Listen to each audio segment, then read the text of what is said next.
24 de septiembre, ellos nos dijeron que no había, según lo que habían buscado, archivos de ninguna clase. ¿Pero qué habíamos pedido nosotros?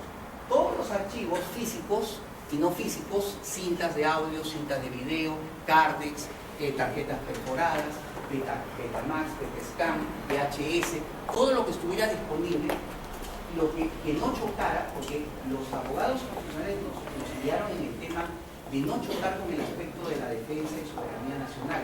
Más aún, como bien dijo el comandante Chamorro, y me da un pie para dar un comentario, el Sukhoi 22, si ustedes van a ver en el campo de Marte, hay un modelo del Sukhoi 22 ahí puesto como, como una especie de, vamos a decir, adorno, ¿no? como una especie de museo.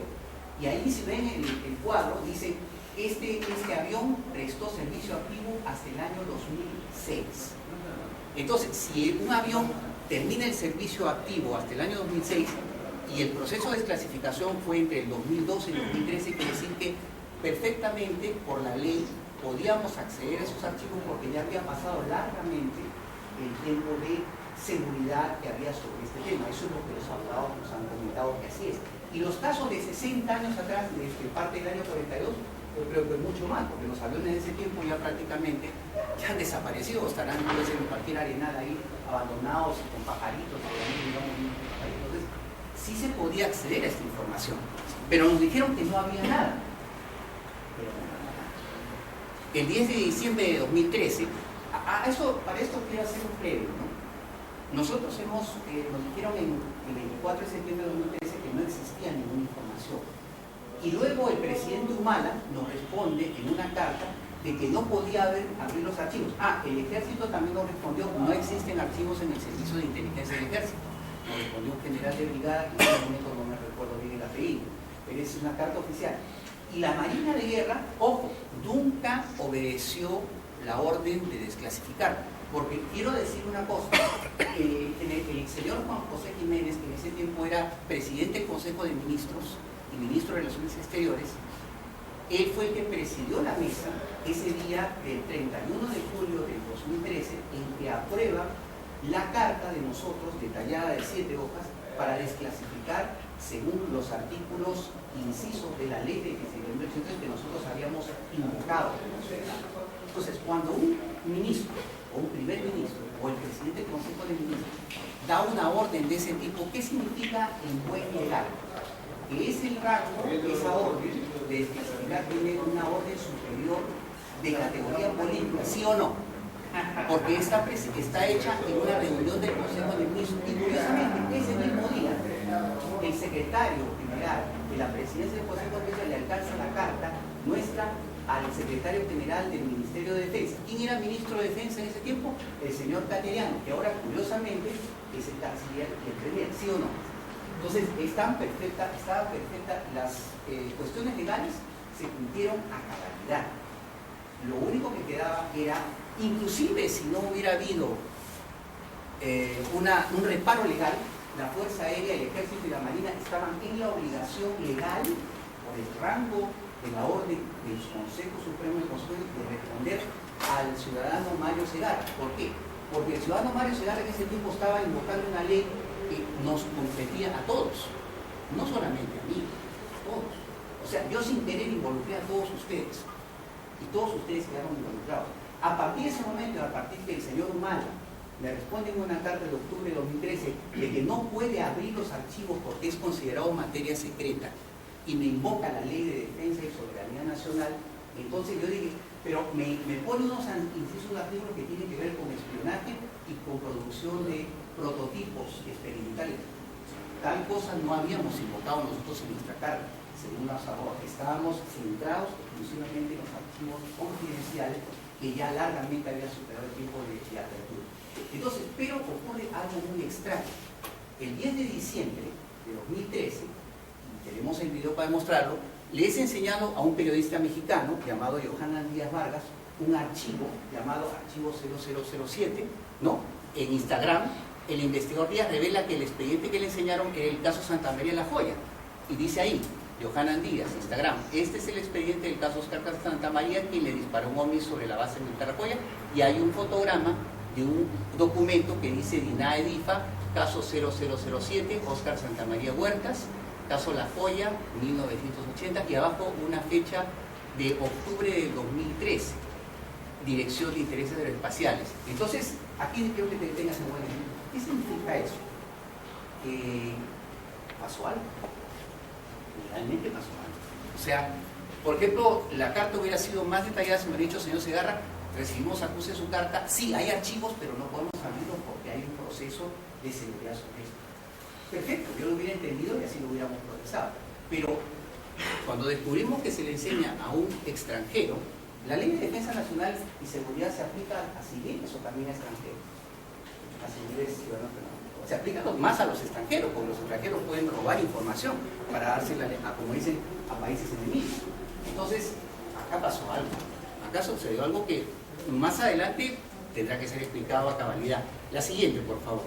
Entonces, con esta investigación independiente y cumpliendo la ley 27.806, revelamos la intención de varias instituciones del Estado de negarnos esa información que existía realmente. Y no solamente eso, en el mismo momento en que mi esposa, Jane, puede dar fe, nosotros visitamos la redacción del diario El Comercio en febrero del 2014, ¿no? Y de esa fecha, El Comercio se negó en redondo a publicar cualquier tema con respecto a eso. ¿Por qué? Mientras otras personas que tienen mucha llegada a la parte institucional tenían puertas abiertas, nosotros no nos dejamos hablar de eso. Teniendo en cuenta que El Comercio es el monopolio actual de la información que le da la Real y Televisión Perú, podemos entender que ha habido presiones de no sé qué parte para negarnos que el público se entere en titulares grandes sobre este hecho que, ojo, legalmente, ¿qué puede ser ante un tribunal civil? Se da una realidad. Un documento militar, varios documentos militares, implican de que hay una realidad. Hay un documento de 300 hojas, 200 hojas, 100 hojas. ¿En ese documento hay estudios científicos? Sí. ¿Se puede acceder a estos documentos? Sí. ¿De quién pertenecen todos estos documentos? Todos nosotros. ¿Dónde deberían ir a parar estos documentos? Lo dije antes, en la Biblioteca Nacional del Perú. Ese va a ser el destino final de toda esta documentación. ¿Por qué? Porque va a ser un patrimonio de estudio para todos nosotros, escolares, estudiantes, universitarios, ingenieros, abogados, policías, médicos, todos los que quieran hablar de esto. Esa es lo que nosotros queríamos hacer. La siguiente, por favor. Una prueba más. Y esto sí es un poco serio. En el mismo año 2013 que estábamos nosotros con mi esposa pidiendo la desclasificación, ¿qué pasa? Esto todo ocurrió entre el 2012 hasta fin de 2013. Pero nos mandaron un video, un fotografía, y tenemos el video, donde dice: el programa dominical de Panamericana Televisión, en enero de 2013, un coronel de la FAP le enseña a un periodista de Panamericana, de la Dominical, un archivo OVNI de la UIFA, y en enero de 2013 estaba en pleno ritmo nuestro intento de desclasificación. Y entonces, ¿quién dijo la verdad y quién no en este proceso cristalino que nosotros promovemos? O sea, mientras nosotros seguía el curso de la desclasificación, en enero se estaba presentando en Canal 5, se le enseñó a un periodista los documentos. Entonces lo abrió y el periodista, se ve el video, los lee, y el coronel les enseña. Entonces, ¿qué quiere decir? O sea, ¿cómo se condice ahí? ¿Quién sabe la razón de quién? Sí había documentos. Entonces, ¿por qué fue la negativa de decirnos que no había documentos? Es otra incógnita. La siguiente, por favor. ¿Qué nos dieron en estos documentos? Documentos que tenían que ver con... y esos documentos no están en el Black Book de Richard Greenwald, no están en ninguna página web disponibles, no están en los archivos liberados a mediados del año pasado por el libro azul de la Biblioteca del Congreso, no, y que fueron cerrados después invocando un derecho privado sobre esos documentos, no. Este hallazgo habla de un telegrama del Departamento de Estado dirigido a varias agencias, CIA, Agencia de Seguridad Nacional, NASA, Departamento de Inteligencia y Defensa, y acá hay lo importante, Secretario de Estado norteamericano, sobre un ovni caído en Huancayo, o un objeto espacial caído en Huancayo, y donde dice que en 1967 cayó un objeto en Huancayo, y más aún, dicen que un director local de la NASA estaba requiriendo información urgente sobre ese objeto caído. no se había informado al Congreso esto. Y alguna cosa, esto fue sacado clandestinamente en Perú, tenemos los documentos, vía Aeropuerto Jorge Chávez, de un avión militar norteamericano, hacia el Canal de Panamá, y el Canal de Panamá hasta la base aérea o base de la NASA en Villa del Mar. O sea, ya descubrimos la ruta completa. Y incluso lo que costó en soles ese embalaje, 2.200 soles de entonces, bastante caro. Y entonces eso ocurrió, pero acá hay una cosa muy grave. En ese año, según la Constitución que estaba en vigencia, ¿quién gobernaba? Fernando Belaúnde, ¿no? Sí.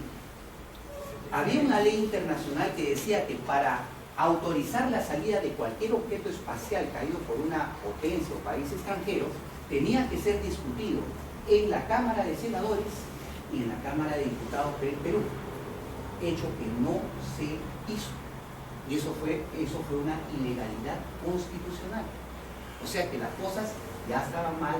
Yo tenía en ese tiempo 7 años, ahora me he enterado hace unos pocos años, un poco más de un año de este documento. Entonces es un documento histórico porque demuestra que ya Estados Unidos recuperaba objetos en territorio peruano en 1967. La siguiente, por favor, José. Informe de las características de los objetos hallados, las características físicas. En la segunda hoja habla de que se encontraba no solo un objeto rectangular de 1 metro, 1,5 metros, sino también una esfera con signos de fricción y abolladuras.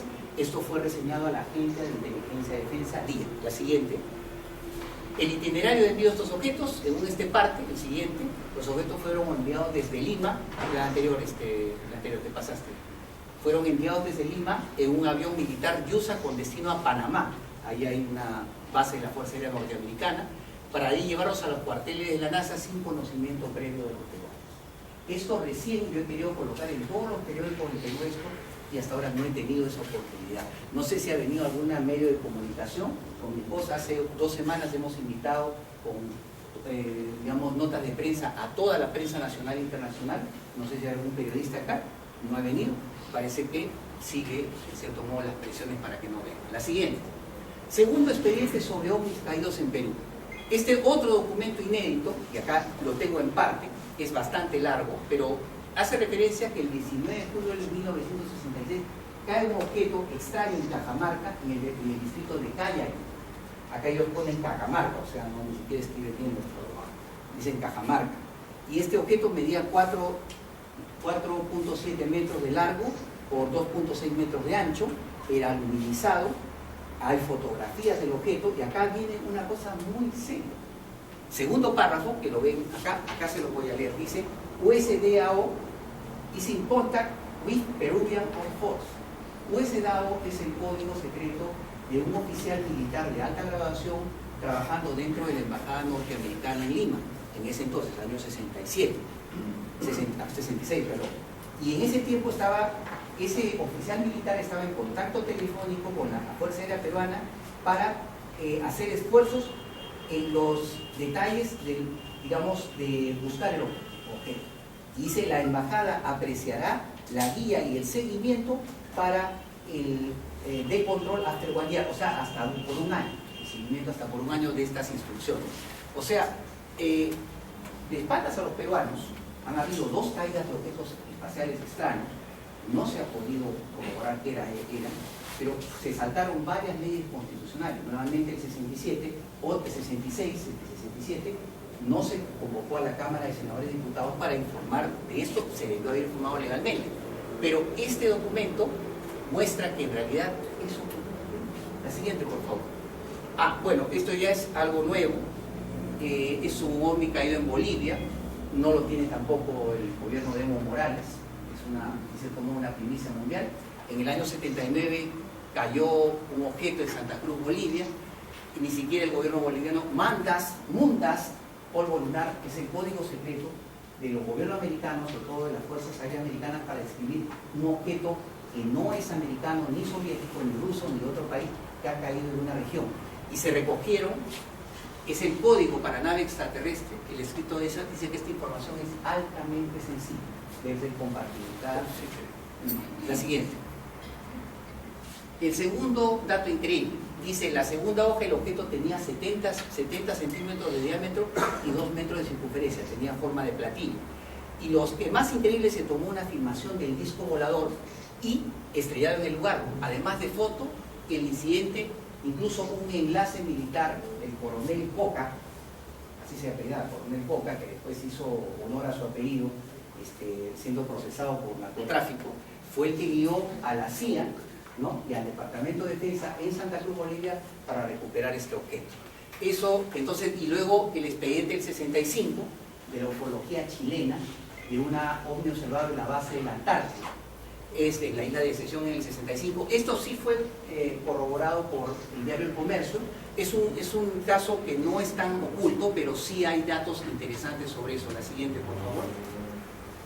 Personal de la Armada Argentina, Chilena y Británica observaron entre las 7:42 y las 8:44 de la noche un objeto discoidal en la zona de la Antártida que cambiaba de colores de rojo, amarillo y naranja en la base Pedro Aguirre Cerda.